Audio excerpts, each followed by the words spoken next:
Assalamualaikum warahmatullahi wabarakatuh. Kami dari kelompok 5 akan menyampaikan materi mengenai peristiwa alam. Nah, peristiwa alam di sini ada cuaca dan iklim, ada penampakan alam, dan ada siklus air dan angin. Nah, yang pertama kita akan membahas tentang cuaca dan iklim. Cuaca adalah keadaan atmosfer secara keseluruhan pada suatu saat termasuk perubahan, pertumbuhan, dan menghilangnya suatu gangguan.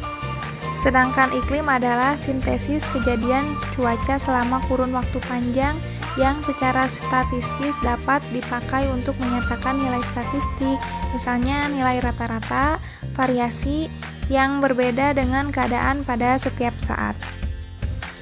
Cuaca dan iklim merupakan dua hal yang berkaitan dan saling mempengaruhi, namun di antara keduanya terdapat perbedaan. Perbedaannya yaitu, cuaca adalah keadaan atmosfer secara keseluruhan di suatu daerah dalam rentang waktu yang pendek, seperti sejam, sehari, seminggu, sebulan, dan seterusnya. Sedangkan iklim merupakan suatu keadaan atmosfer yang terjadi pada suatu tempat dalam kurun waktu yang panjang. Selanjutnya ada unsur-unsur cuaca dan iklim. Cuaca dan iklim memiliki beberapa unsur diantaranya, yaitu yang pertama, lama penyinaran matahari adalah tergantung pada posisi bumi mengelilingi matahari. Yang kedua, suhu temperatur. Suhu temperatur adalah derajat panas atau dingin yang diukur berdasarkan skala tertentu dengan menggunakan termometer. Selanjutnya ada kelembaban. Kelembaban merupakan banyaknya kadar uap air yang ada di udara. Yang keempat ada awan. Awan merupakan kumpulan titik-titik air yang banyak jumlahnya serta melayang-layang tinggi di udara. Yang kelima ada hujan. Hujan merupakan salah satu dari bentuk presipitasi uap air yang berasal dari awan yang terdapat di atmosfer.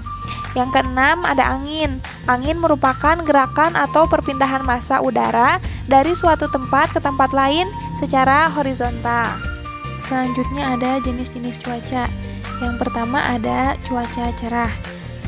Cuaca cerah biasanya terjadi dengan ciri-ciri matahari bersinar terang, tetapi udara terasa hangat dan tidak terlalu panas. Kemudian pada siang harinya, banyak awan yang berlapis-lapis tipis menyerupai kapas, dan untuk malam harinya, banyak bintang bertaburan di langit. Yang kedua, cuaca panas. Faktor penyebab cuaca panas adalah cahaya matahari. Ketika siang hari, matahari akan tegak lurus ke atas permukaan bumi, sehingga terasa panas dan menyengat.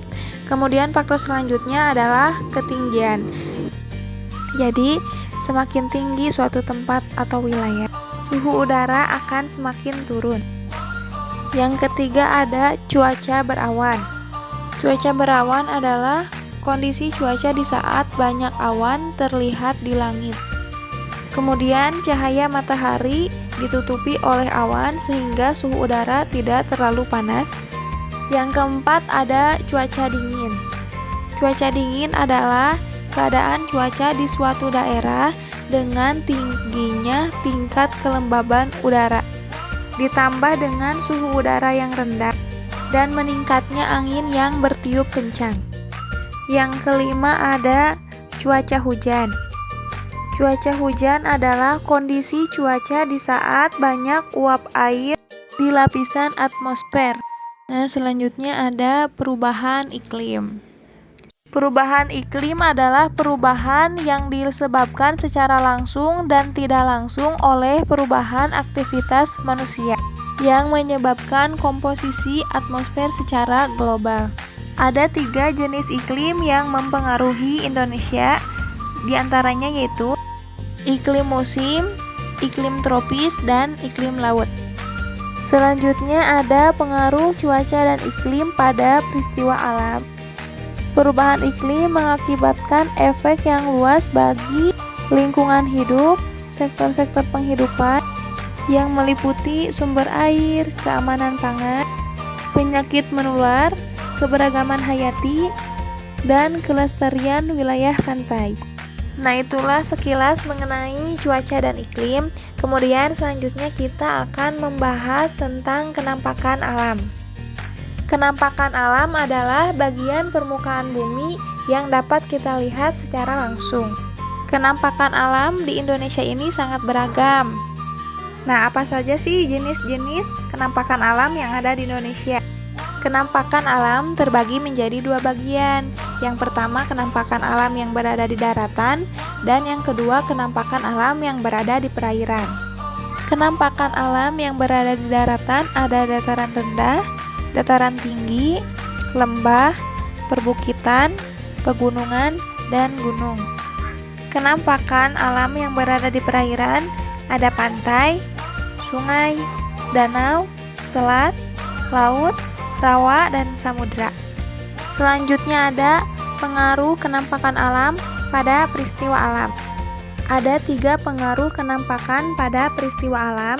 Yang pertama ada gunung api, yang kedua ada gempa bumi, dan yang ketiga ada tsunami. Nah, kita akan mulai dari gunung api. Gunung api adalah bahasa asing disebut volcano. Secara harfiah dalam bahasa Indonesia, gunung api atau sering disebut sebagai gunung berapi karena sering mengeluarkan pijaran api dari puncak atau lubang kawahnya. Menurut aktivitasnya, gunung api dibagi menjadi 3 golongan. Yang pertama ada gunung aktif, yaitu gunung yang masih bekerja, yang kawahnya selalu mengeluarkan asap, gempa, dan letusan. Yang kedua ada gunung mati, yaitu gunung yang sejak tahun 1600 sudah tidak meletus lagi. Yang ketiga ada gunung istirahat, yaitu gunung api yang sewaktu-waktu meletus, kemudian beristirahat kembali.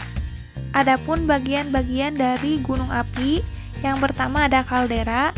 Kaldera adalah kawah kepundan yang amat besar, luas, dan bertebing curam.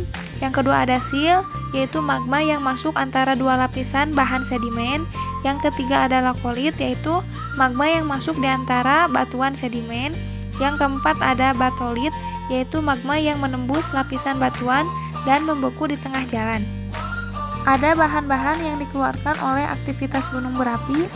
Yang pertama ada bahan padat, yang kedua benda cair. Benda cair terdiri dari lava, lahar panas, dan lahar dingin. Kemudian bahan gas terdiri dari solvatara, fumarol, dan novet. Yang keempat ada gelombang pasang, dan yang kelima ada awan emulsi. Selanjutnya gempa bumi. Gempa bumi ialah getaran permukaan bumi yang disebabkan oleh kekuatan-kekuatan dari dalam. Dilihat dari intensitasnya, ada 2 macam gempa bumi. Yang pertama ada makroseisme, yaitu gempa yang intensitasnya besar dan dapat diketahui tanpa menggunakan alat. Dan yang kedua ada mikroseisme, yaitu gempa yang intensitasnya kecil dan hanya dapat diketahui dengan menggunakan alat perekam. Kemudian tsunami. Tsunami adalah gelombang seismik yang memiliki energi cepat rambat karena tsunami dapat merambat jauh ke daratan. Landasan atau inundasi adalah jangkauan maksimum tsunami ke arah darat yang diukur dari garis pantai. Jauhnya landasan menjangkau daratan tergantung beberapa hal, diantaranya yaitu kemiringan lereng, banyaknya rintangan, panjang tsunami, dan tinggi tsunami. Ada faktor yang mempengaruhi kenampakan alam. Yang pertama ada pasang surut air laut. Terjadi karena pengaruh gaya tarik bulan dan matahari pada air laut. Selanjutnya ada pengikisan tanah oleh longsor. Longsor adalah peristiwa geologi yang terjadi karena pergerakan massa batuan atau tanah dengan berbagai tipe dan jenis, seperti jatuhnya bebatuan atau gumpalan besar tanah. Nah, selanjutnya ada abrasi. Abrasi adalah pengikisan daratan tepi pantai yang disebabkan oleh gelombang laut. Selanjutnya ada kebakaran hutan dan pemanasan matahari. Selanjutnya kita akan membahas tentang siklus air dan angin. Siklus air. Siklus air ini adalah perubahan yang terjadi pada air secara berulang dalam suatu pola tertentu. Dengan adanya siklus air itu, air menjadi salah satu sumber energi yang selalu ada dan tergantikan. Maka air merupakan sumber energi yang terbarukan. Ada beberapa tahapan siklus air. Yang pertama ada siklus pendek. Nah, siklus pendek ini biasanya diawali dengan penguapan air di laut, kemudian air laut mengalami penguapan ke atmosfer. Selanjutnya ada siklus sedang. Siklus sedang ini terjadi proses daur air. Pada siklus sedang, uap air dibawa oleh angin menuju daratan. Kemudian ada siklus panjang. Siklus air panjang sama halnya seperti siklus air pendek dan siklus air sedang yang diawali dengan proses penguapan. Hanya saja pada siklus panjang, waktu siklus lebih lama. Proses siklus air. Ada 7 proses siklus air.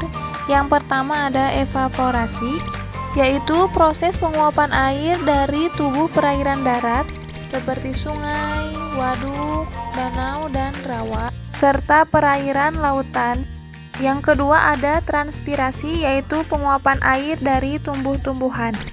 Yang ketiga ada intersepsi, yaitu proses tertahannya air hujan pada permukaan tanaman yang kemudian diuapkan kembali ke atmosfer.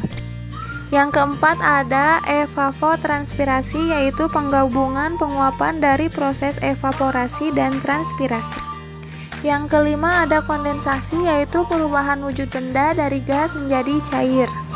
Yang keenam ada presipitasi, yaitu proses hujan yang turun ke permukaan bumi dalam bentuk titik-titik air atau salju. Yang ketujuh ada infiltrasi, yaitu proses penyerapan air hujan oleh tanah. Selanjutnya ada faktor-faktor yang mempengaruhi siklus air, salah satunya yaitu hujan asam, dan faktor lain ada kebakaran hutan. Sekarang kita akan membahas mengenai siklus angin. Angin adalah massa udara yang bergerak karena adanya perbedaan tekanan udara antara dua tempat, dari tempat yang bertekanan tinggi ke tempat yang bertekanan rendah. Ada beberapa faktor yang mempengaruhi angin. Yang pertama ada gradien biometrik, yaitu semakin besar perbedaan tekanan udara, maka angin yang bertiup akan semakin kencang. Kemudian ketinggian tempat. Semakin tinggi suatu tempat atau wilayah, maka angin yang bertiup akan semakin kencang. Kemudian waktu. Angin yang bergerak pada siang hari akan lebih cepat daripada malam hari. Selanjutnya keadaan topografi. Wilayah bertopografi pegunungan, arah angin akan cenderung naik dan angin akan bertiup lurus pada topografi daratan. Selanjutnya jumlah hambatan. Semakin banyak rintangan yang menghalangi laju angin, gerakan angin akan semakin lambat. Laju angin akan terganggu apabila melewati kawasan gedung bertingkat atau pohon tinggi. Kemudian ada beberapa jenis angin. Yang pertama dilihat berdasarkan arah dan tempat terjadinya. Yang pertama ada angin baratan khatulistiwa, kemudian ada angin baratan subtropik, angin timuran kutub, angin pasat, dan angin antipasat.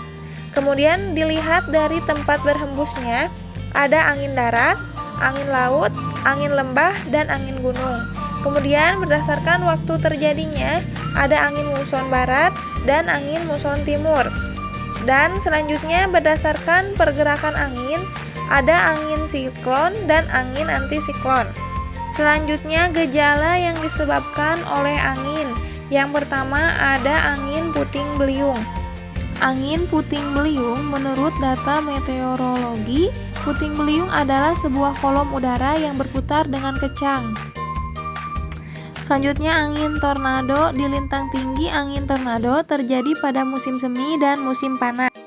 Yang terakhir ada angin topan, yaitu badai besar dan sangat kuat dengan kisaran angin sangat dahsyat berkecepatan 120 km per jam.